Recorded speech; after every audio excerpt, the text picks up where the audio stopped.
بسم اللہ الرحمن الرحیم. ڈیئر اسٹوڈنٹس، السلام علیکم. بیٹا نور اسکول اینڈ کالج کی جانب سے آن لائن کلاسز کے سلسلے میں آج ہم جماعت دہم کی حصہ غزل کی کلاس لے رہے ہیں. پہلے حصے کے اندر ہم حصہ غزل میں جو ہماری شاعرہ ہیں ادا جعفری، ان کی غزل شروع کر چکے تھے اور غزل کے پہلے 3 اشعار ہم پڑھ چکے تھے. یہ ادا جعفری غزل نمبر 2. اس میں ہم نے کہا تھا کہ 5 اسٹیپس ہوں گے، 5 جو اس کے اسٹیپس ہیں اس کو ہم ترتیب بار پڑھیں گے. تو ادائیگی ہم نے سیکھ لی تھی گزشتہ نشست میں. مشکلات جو ہیں، مشکل الفاظ کے معنی پوری غزل کے لکھوا دیے تھے. فنی محاسن بھی آپ کو بتا دیے گئے تھے. تشریح اور حوالہ شعر جو ہے یہ پہلے 3 اشعار کی ہو چکی تھی. اور اس کے بعد آگے اب ہم چلیں گے آخری 3 اشعار کی تشریح کی طرف. پہلے 3 اشعار کے ساتھ جو ہیں حوالے کے شعر آپ کو لکھوا دیے گئے تھے. اور اب آپ دوبارہ اپنی قلم، اپنی کتاب اور اپنی کاپی اپنے ساتھ رکھیں تاکہ جو باتیں آپ کو بتائی جاتی ہیں اضافی وہ آپ اپنے پاس نوٹ کرتے رہیں. آئیں اب ہم اپنی کتاب کی طرف چلتے ہیں. تو بیٹا آ جاتے ہیں ہم اپنے سبق کی طرف. آج کا سبق تھوڑا سا اس اعتبار سے تشریح طلب بھی ہے کیونکہ ٹاپک ایسا ہے کہ دل چاہتا ہے اس پر انسان بولے.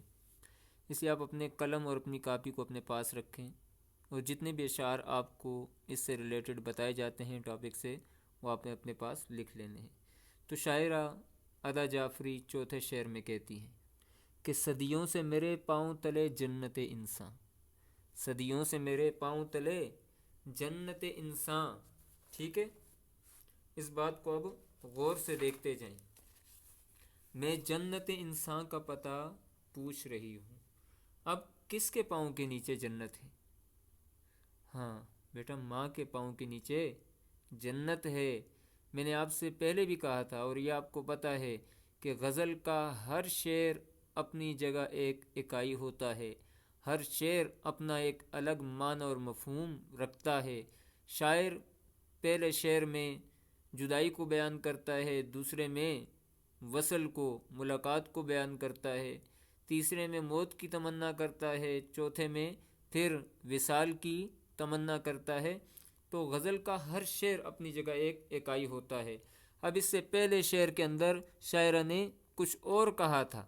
ٹھیک ہے، ایمائے نظر دیکھ رہی تھی، اپنے محبوب کی نظر کا اشارہ دیکھ رہی تھی کہ شاید وہ اشارہ کر دے اور اپنی رضامندی کا اظہار کر دے. اب اس شعر کے اندر وہ ایک الگ بات کو بیان کر رہی ہے اور کہتی ہے کہ صدیوں سے میرے پاؤں تلے جنت انسان. اور صدیاں نہیں، یہاں پر صدیاں مراد نہیں ہے، کائنات کا بننا مراد ہے. جب سے کائنات بنی ہے تو اللہ رب العزت نے ماں کے پاؤں کے نیچے جنت کو رکھ دیا ہے. ٹھیک ہے، یہاں پر صدیوں سے مراد 100 سال یا کئی سو سال نہیں ہے بلکہ ابتدا مراد ہے. اور یہاں سے میرے پاؤں تلے جنت انسان، یہ اس حدیث کی طرف اشارہ ہے جس میں پیغمبر علیہ الصلاۃ والسلام نے فرمایا تھا کہ الجنت تحت اقدام الامہات، کہ جنت ماؤں کے قدموں کے نیچے ہے. جنت ماؤں کے قدموں کے نیچے ہے. ٹھیک ہے، تو اب یہ کہتی ہے کہ صدیوں سے میرے پاؤں تلے جنت انسان. میں عورت ہوں لیکن عورت ہونے کے ساتھ ساتھ میں ماں بھی ہوں. اس لیے شاعر نے کیا خوب کہا تھا کہ لبوں پہ اس کے کبھی بد دعا نہیں ہوتی، لبوں پہ اس کے کبھی بد دعا نہیں ہوتی، بس ایک ماں ہے جو مجھ سے خفا نہیں ہوتی.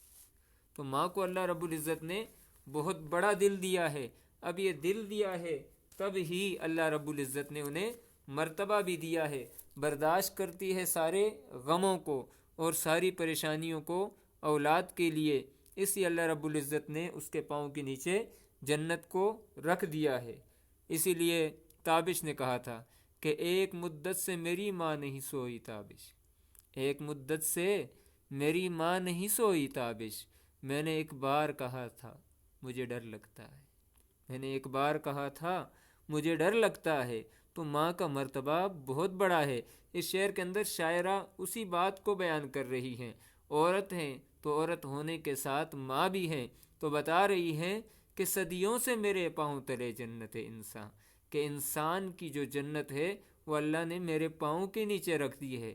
ٹھیک ہے، وہ شاعر نے کیا خوب کہا تھا کہ ہو گئے جوان بچے بوڑھی ہو گئی ہے ماں، ہو گئے جوان بچے بوڑھی ہو گئی ہے ماں، سانس کی مریضہ ہے پھر بھی سخت سردی میں اتنے ٹھنڈے پانی سے کپڑے دھو رہی ہے ماں، اتنے ٹھنڈے پانی سے کپڑے دھو رہی ہے ماں۔ اور غور سے سنیں کہ روٹی اپنے حصے کی دے کے اپنے بچوں کو، روٹی اپنے حصے کی دے کے اپنے بچوں کو، صبر کی ردا اوڑے بھوکھی سو رہی ہے ماں، روٹی اپنے حصے کی دے کے اپنے بچوں کو، صبر کی ردا اوڑے بھوکھی سو رہی ہے ماں، اور غیر کی شکایت پر یا پھر کسی شرارت پر۔ اپنے آپ کو دیکھیں کہ کبھی کبھی ماں ایسا بھی کرتی ہے کہ غیر کی شکایت پر یا پھر کسی شرارت پر مار کر مجھے پہلے خود بھی رو رہی ہے ماں۔ تو یہ جذبہ اللہ رب العزت نے ماں کو دیا ہے، تبھی تو اللہ رب العزت نے انسان کی جنت ماں کے پاؤں کے نیچے رکھی۔ تو شاعرہ یہی بات کہہ رہی ہے کہ صدیوں سے میرے پاؤں تلے جنت انسان، اور میں جنت انسان کا پتہ پوچھ رہی ہوں، میں جنت انسان کا پتہ پوچھ رہی ہوں، وہ چیز جو اللہ نے مجھے دے دی تھی اب اس کا پتہ میں پوچھ رہی ہوں۔ یہاں پر اس مظلومیت کو بیان کر رہی ہے عورت جو ہمارا معاشرہ اسے اس کے حقوق نہیں دیتا، تو یہ کہہ رہی ہے کہ مجھے تو اتنا بڑا حق اللہ نے دے دیا کہ میرے پاؤں کے نیچے جنت ہے، تو یہ معاشرہ مجھے پھر حق کیوں نہیں دیتا؟ یہ اس بات کی طرف اشارہ ہے کہ اب یہ معاشرہ باوجود اس کے کہ اللہ رب العزت نے مجھے اتنا بڑا حق دے دیا ہے، اب یہ معاشرہ مجھے میرے حقوق کیوں نہیں دیتا ہے۔ اسی لیے شاعر نے بہت خوبصورت بات یہاں پر کہی ہے کہ مردوں کے لیے ہر ظلم روا، مردوں کے لیے ہر ظلم روا، عورت کے لیے رونا بھی خطا، عورت کے لیے رونا بھی خطا، مردوں کے لیے ہر عیش کا حق، عورت کے لیے جینا بھی سزا، مردوں کے لیے ہر عیش کا حق اور عورت کے لیے جینا بھی سزا۔ اسی بات کی طرف شاعرہ اشارہ کر رہی ہے کہ آپ جو عورت کو پامال کر رہے ہیں، عورت کو جائز جو اسلام نے اسے حقوق دیے ہیں وہ نہیں دے رہے ہیں، تو یہ ظلم کر رہے ہیں، کیونکہ میں آپ کو بتا رہی ہوں کہ میرے تو پاؤں کے نیچے جنت، اللہ نے مجھے اتنا بڑا مرتبہ دے دیا اور آپ مجھے وہ حقوق بھی نہیں دیتے جن کا میں حق رکھتی ہوں۔ اس شعر کا مطلب یہ ہے، ایک تو یہ ہے کہ ماں کی عظمت کی طرف اشارہ ہے کہ اس کے پاؤں کے نیچے جنت ہے، اور دوسرا عورت کی مظلومیت کی طرف اشارہ ہے کہ اللہ نے تو پاؤں کے نیچے جنت رکھ دی اور آپ لوگوں نے ہم سے وہ حقوق بھی لے لیے جو اللہ رب العزت نے اپنے پیغمبر کے ذریعے ہمیں دیے تھے، اور آپ وہ حقوق نہیں دے رہے ہیں۔ تو بیٹا اب آ جاتے ہیں ہم اگلے شعر کی طرف۔ اگلے شعر میں شاعرہ کیا کہتی ہیں؟ میں نے اسی وجہ سے کہا تھا کہ ہر شعر کا اپنا ایک رنگ ہوتا ہے، اپنی ایک ٹون ہوتی ہے۔ اس شعر میں یہ کہتی ہے شاعرہ، دل کو تو یہ کہتے ہیں کہ بس قطرہ خون ہے، دل کو تو یہ کہتے ہیں کہ بس قطرہ خون ہے، کس آس پہ اے سنگے سرے راہ چلی ہوں، قطرہ خون ہے۔ دل کے بارے میں آپ نے پڑھا ہوگا کہ یہ خون کا ایک لوتھڑا ہے، یہ خون کا ایک جمع ہوا خون جو ہے اس کا ایک لوتھڑا ہے، ٹھیک ہے۔ تو اسی وجہ سے شاعرہ بھی کہتی ہیں کہ دل کو تو یہ کہتے ہیں کہ بس قطرہ خون ہے۔ تو شاعرہ کہتی ہیں کہ کس آس پہ اے سنگ سرے راہ چلی ہوں، کہ کس امید پہ میں اتنے مشکل راستوں پر چلی ہوں۔ دل کی اگر حیثیت صرف ایک خون کے لوتھڑے کی سی ہے تو پھر میں نے دل کی بات مانی کیوں؟ تو میں نے دل کی بات مانی کیوں؟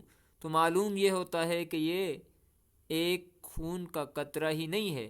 وہ حدیث کے اندر بھی آتا ہے کہ نبی علیہ السلام نے فرمایا کہ جسم میں ایک ٹکڑا ہے، اگر وہ ٹھیک ہو گیا تو سارا جسم ٹھیک ہو جاتا ہے، اور اگر یہ برباد ہو گیا تو سارا جسم برباد ہو جاتا ہے۔ الا وہو القلب، الا وہو القلب، الا وہو القلب، سن لو لوگو وہ دل ہے وہ دل ہے وہ دل ہے. تو دل انسان کو گائیڈ کرتا ہے. ٹھیک ہے. شاعر کیا کہتا ہے کہ دل کے بگاڑ سے ہی بگڑتا ہے آدمی. دل کے بگاڑ سے ہی بگڑتا ہے آدمی. جس نے اسے سنوار دیا وہ سنور گیا. جس نے اسے سنوار دیا وہ سنور گیا. اور دل صاف ہو تو زہر اگلتی نہیں زباں. دل صاف ہو تو زہر اگلتی نہیں زباں. اور جلتے چراغ سے کبھی اٹھتا نہیں دھواں. تو شاعرہ یہاں پر یہ بتا رہی ہے کہ یہ جو دل ہے یہی برباد کرتا ہے. یہی برباد کرتا ہے اور یہی انسان کو شاد اور آباد کرتا ہے. اس کو ایک خون کا قطرہ نہ سمجھو. ٹھیک ہے. دل کو تو یہ کہتے ہیں کہ بس قطرہ خون ہے. کس آس پہ؟ اگر یہ صرف خون کا قطرہ ہوتا تو میں اتنے مشکل راستوں پر نہ چلتی. یہ کٹھن راستے جو ہیں ان کو میں اپنے لیے نہ اپناتی. یہ سنگ برے پتھروں بری جو راہیں ہیں ان کو میں نہ چنتی. اسی لیے وہ غالب نے بھی کہا تھا نا کہ بہت شور سنتے تھے پہلو میں دل کا. اسی مضمون کو لے کر غالب آئے تھے. وہ کہتے تھے کہ بہت شور سنتے تھے پہلو میں دل کا. جو چیرا تو ایک قطرہ خون نہ نکلا. جو چیرا تو ایک قطرہ خون نہ نکلا. لیکن اس کے باوجود یہی انسان کو چلانے والا ہے. یہاں میں آپ کو تھوڑی سی ایک اور مثال دے دیتا ہوں کہ یہ جو انسان ہے جسم کے اعتبار سے دل ہی کا محتاج ہوتا ہے.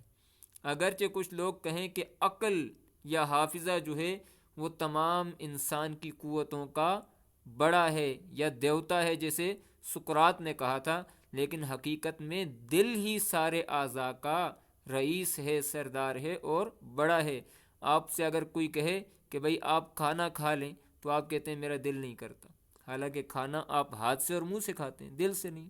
آپ سے کوئی کہے، امی کہتی ہیں کہ آپ بازار چلے جائیں، آپ کہتے ہیں میرا دل نہیں کرتا، حالانکہ جانا ٹانگوں سے ہوتا ہے. تو مطلب یہی ہے کہ دل کے بگاڑ سے ہی بگڑتا ہے آدمی. جس نے اسے سنوار دیا وہ سنور گیا. تو شاعرہ یہی بات بتانا چاہتی ہیں کہ یہ صرف خون کا قطرہ نہیں ہے، بلکہ یہ ایک حقیقت ہے، مسلمہ حقیقت ہے کہ یہی انسان کو آباد کرتا ہے اور یہی انسان کو برباد کرتا ہے. اس لیے دل کو ٹھیک ہونا اور اس کی اصلاح اور درستگی ضروری ہے. ٹھیک ہے. اب آ جاتے ہیں ہم اپنے آخری شعر کی طرف کہ قسمت کے کھلونے ہیں اجالا کے اندھیرا. ٹھیک ہے. قسمت، یہ جو ہم کہتے ہیں تقدیر، اسی کے کھلونے ہیں، چاہے وہ روشنی ہے یا اندھیرا ہے. دل شعلہ طلب تھا سو بہرحال جلی ہوں. دل شعلہ طلب تھا. شعلہ چنگاری کو کہتے ہیں، یعنی دل ہی چنگاری کی طلب کرتا تھا، اسی لیے میں ہر حال میں جلی ہوں. جلنے سے مراد یہ عام جلنا نہیں ہے. ٹھیک ہے. جلنے سے مراد تکلیف، اذیت، مصیبت، بلائیں. ٹھیک ہے جی، یہ مراد ہے. تو اس شعر کے اندر شاعرہ تقدیر کی گردش کا ذکر کرتی ہیں. یہ جو تقدیر کا چکر ہے، گھماؤ پھراؤ ہے. ٹھیک ہے جی. خوشی، غم، نشیب و فراز سب قسمت سے وابستہ ہیں. انسان اس دنیا میں تقدیر کے ہاتھوں کھلونا بنا ہوا ہے. ٹھیک ہے. جو تقدیر میں لکھا ہے وہی ہوتا ہے. اور غالب نے بڑا خوبصورت شعر کہا تھا کہ بازیچہ اطفال ہے دنیا میرے آگے، ہوتا ہے شب و روز تماشا میرے آگے. ٹھیک ہے جی. اور انسان کو تمناؤں میں الجھا کر اور کھلونوں میں بہکا کر انسان کو رکھا گیا ہے. حقیقت انسان سمجھ ہی نہیں سکتا. ٹھیک ہے جی. اور جو سمجھ جاتے ہیں تو پھر وہ اپنے اصل مقصد کو پہچان جاتے ہیں، اور ساری بات جو ہے وہ اللہ کے اختیار میں ہے. اور لیکن شاعر یہاں پر کیا کہتی ہیں کہ میرا دل جو ہے وہ انہی دونوں حالتوں کے اندر، کبھی خوشی اور کبھی غم، اور کبھی اچھائی اور کبھی برائی، انہی حالتوں کے اندر چلتا رہتا ہے. اور کہتی ہے کہ جو راستہ میں نے چنا ہے یہ میرا اپنا چنا ہوا ہے، یہ میرا اپنا شعلہ طلب، میں نے خود اس راستے کو چنا ہے. اپنے لیے مصیبت بری راہیں اور کٹھن راستے جو ہیں یہ اپنے لیے میں نے خود ہی چنے ہیں، اس لیے مجھے ہر حال میں ان میں جلنا ہے. کیونکہ یہ میرا ہی چنا ہوا راستہ ہے. میرے پاس چوائس تھی کہ میں اس کو نہ چنتی یا چنتی، تو میں نے اس کو اپنے لیے چن لیا ہے، اس لیے اب میں اس کے اندر جل رہی ہوں اور اذیتیں برداشت کر رہی ہوں. تو بیٹا اب ہم آ جاتے ہیں اپنے ایکسرسائز کی طرف، ٹھیک ہے، مشق کی طرف. مندرجہ الفاظ و مرکبات کو جملوں میں اس طرح استعمال کریں کہ ان کا مطلب واضح ہو جائے.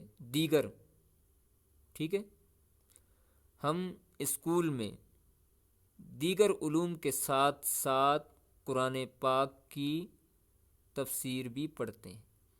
یا علامہ اقبال نے دیگر علوم کے ساتھ ساتھ اسلامی تعلیمات بھی حاصل کی، یا کچھ بھی آپ بنا سکتے ہیں. ٹھیک ہے جی. در و بام، در آپ کو پتہ ہے دروازے کو، اور بام چھت کو کہا جاتا ہے. تو 2005 کے زلزلے میں، ٹھیک ہے، ہر گھر کے در و بام ہلنے لگے. ٹھیک ہے. یا جشن آزادی کے موقع پر ہم اپنے در و بام جو جھنڈے ہیں ہمارے یا جھنڈیاں ہیں ان سے سجا لیتے ہیں. ٹھیک ہے جی. ہم سفر، ٹھیک ہے، ہم سفر اچھا ہو تو راستہ یا مسافت بہت اچھے طریقے سے کٹتی ہے. جنت انسان وہی مرکب اضافی انسان کی جنت. ٹھیک ہے. جنت انسان کو باہر ڈھونڈنے کی بجائے اپنی ماں کے قدموں میں تلاش کرو، یا مساجد میں ڈھونڈنے کی بجائے ماں کے قدموں میں یا ماں کی خدمت میں تلاش کرو. ٹھیک ہے. قطرہ خون، اسلم یا کوئی بھی آپ لے سکتے ہیں، عبداللہ لے سکتے ہیں، یا کوئی بھی. کوئی بیماریوں نے اتنا کمزور کر دیا کہ اس میں ایک قطرہ خون باقی نہیں ہے. ایک قطرہ خون باقی نہیں ہے. آپ اور جملے بھی بنا سکتے ہیں. ملک میں اگرچہ بہت مہنگائی ہے لیکن بہرحال گزارا ہو ہی جاتا ہے. نمبر 2، ادا جعفری کی چند تصانیف کے نام تعارف میں دیے گئے ہیں. آپ علامہ اقبال کی چند تصانیف کے نام لکھیں. آپ کو پتہ ہے بانگ درا ہو گیا، بال جبریل ہو گیا، ضرب کلیم ہو گئی، بہت ساری ہم علامہ اقبال کے تعارف کے اندر پہلے پڑھ چکے ہیں. اب اگلا سوال ہے مندرجہ ذیل کے مترادف لکھیں. مترادف آپ کو پتہ ہے ان الفاظ کو کہتے ہیں جو لکھنے میں تو ایک جیسے نہ ہو لیکن معنی کے اعتبار سے ایک جیسے ہوتے ہیں. اب آ جاتے ہیں ہونٹ کا مترادف کیا آتا ہے؟ لب آ جاتا ہے. تصور ہے تو تصور کا مترادف کیا آتا ہے؟ خیال آ جاتا ہے. بام آپ کو پتہ ہے جی چھت کو کہتے ہیں تو چھت ہی اس کا مترادف ہوگا. اس طریقے سے آگے دشت ہے تو دشت صحرا کو کہا جاتا ہے، اس کا مترادف صحرا آ جائے گا. شبنم ہے، یہ آپ کو پتہ ہے اوس جو ہوتی ہے صبح، یہ شبنم ہو گئی. پھر جنبش جو ہے یہ حرکت ہوتی ہے، اس کا مترادف. سنگ پتھر ہوتا ہے، اس کا مترادف. اس طریقے سے جنت جو ہے اس کا مترادف بہشت ہوگا. اجالا کا مترادف روشنی ہوگا. درج ذیل کے متضاد لکھیں. ٹھیک ہے. متضاد الٹ کو کہتے ہیں. متضاد کس کو کہتے ہیں جی؟ الٹ کو کہا جاتا ہے. جو بالکل اپوزٹ ہوتے ہیں ان کو متضاد کہا جاتا ہے. تو آ جائیں اب دیکھتے ہیں سب سے پہلے کیا لکھا ہوا ہے؟ مسرت. مسرت کس کو کہتے ہیں؟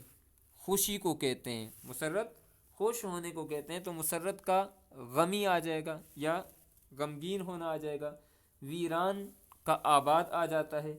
اس طریقے سے صبح کا شام آ جاتا ہے. اور ہار اس کا مترادف کیا آ جاتا ہے؟ جیت آ جاتا ہے. جنت کا مترادف کیا آتا ہے جی؟ دوزخ آتا ہے. بالکل دوزخ ہی آتا ہے. افسردہ جو ہے اس کا خوشی آ جاتا ہے. آخری کا پہلا آ جاتا ہے یا اول آ جاتا ہے. اور آس کا مترادف یاس آتا ہے، مایوسی آ جاتا ہے. آس کا مترادف کیا آتا ہے؟ یاس یا مایوسی آ جاتا ہے. پھر اس کے بعد اگلا سوال ہے کہ درج ذیل کس قسم کے مرکبات ہیں؟ تو ہم پہلے سے اس کو حل کر چکے ہیں اپنی تشریح کے اندر اور فنی محاسن کے اندر. جو مرکبات ہم نے آپ کو بتائے ہیں، لیکن دوبارہ آپ کو بتا دیتے ہیں کہ بھئی یہ کس قسم کے مرکبات ہیں. غم و آلام جو ہے یہ مرکب عطفی ہے کیونکہ یہاں پر حرف عطف واو آ چکا ہے. قطرہ خون، ٹھیک ہے جی، خون کا قطرہ جو ہے یہ کون سا مرکب ہے؟ تھوڑا سا آپ غور کریں تو آپ کو خود بخود پتہ چل جائے گا. بالکل مرکب اضافی ہے، ویران گزرگاہ مرکب توصیفی ہے، ماضی کے دھندل کے، یہ مرکب اضافی ہے۔ پہلی غزل کے قافیے اور ردیف لکھیں، یہ آپ کو قافیہ بھی بتا دی کہ کیا ہوتا ہے، ردیف ہوتا ہے کیا، وہ بھی بتا دیا۔ پہلی غزل کا مطلع لکھیں اور دوسری غزل کے چوتھے شعر کی تشریح کریں، ہم آلریڈی کر چکے ہیں۔ تو بیٹے آج ہماری ایکسرسائز بھی ختم ہو گئی۔ اب اس کے بعد ہم آ جاتے ہیں اپنے سبق کو، جو آج ہم نے پڑھا ہے اس کو وائنڈ اپ کر لیتے ہیں۔ تو آج کے سبق میں جو باتیں ہم نے پڑھی ہیں، سب سے پہلے تو ہم نے شاعرہ کے بارے میں پڑھا کہ آج کی جو ہماری شاعرہ تھی وہ ادا جعفری تھی، ان کی غزل نمبر 2 ہم نے پڑھ لی۔ اور جو غزل میں 5 چیزیں مطلوب ہوتی ہیں حل کرنی، سب سے پہلے الفاظ کی ادائیگی ہوتی ہے، پھر مشکلات، ٹھیک ہے، مشکل الفاظ، پھر فنی محاسن کے بارے میں پتہ کرنا ہوتا ہے کون کون سے فنی محاسن کا استعمال کیا گیا ہے، چوتھے نمبر پر تشریح ہوتی ہے اور 5ویں نمبر پر حوالہ شعر ہوتا ہے۔ یہ تمام اسٹیپ ہم نے کر لیے۔ پھر اس کے بعد ہم نے ایکسرسائز کو بھی بڑے اچھے انداز میں حل کر لیا ہے، ٹھیک ہے۔ الفاظ متضاد جو پوچھے گئے تھے وہی بتا دیا، مترادف جو پوچھے گئے تھے وہی بتا دیا، اور اسی کے ساتھ ساتھ جو جملے بنانے تھے وہ بھی ہم نے جملے بنا لیے ہیں۔ اب آپ کا ہوم ورک بیٹا یہی ہے کہ آپ کو جو آخری 3 شعر کروائے گئے ہیں ان کی جو بیچ میں پوئٹری اسپیشلی میں نے پڑھی ہے وہ آپ نے اپنے پاس لکھ لینی ہے، ہر شعر کی مناسبت سے، شعر نمبر فلاں، اس کے ساتھ حوالے کے شعر، اس کے فنی محاسن اور اس کے مشکلات جو ہیں وہ سارے کے سارے آپ نے اپنی اسائنمنٹ پیجز کے اوپر لکھ لینے ہیں، گوگل کلاس روم کے اندر مجھے شیئر کر دینے ہیں۔ کوئی بھی اگر بات پوچھنی ہو تو آپ کمنٹس کے اندر مجھ سے پوچھ سکتے ہیں، اور کوئی بھی ٹاپک آپ نے پڑھنا ہو تو وہ بھی آپ مجھے کہہ سکتے ہیں، میں انشاءاللہ آپ کے لیے اس پر بھی ویڈیو بنا کر آپ کو شیئر کر دوں گا آپ سے، پھر اس کے متعلق ہم آگے بات کر لیں گے۔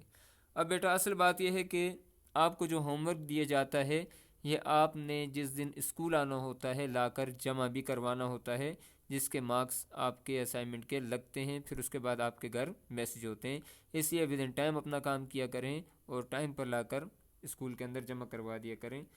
امید ہے کہ آج ہماری آخری غزل تھی اور آپ کو اپنی بک بڑے اچھے طریقے سے اور خوبصورت انداز میں سمجھ آ گئی ہوگی۔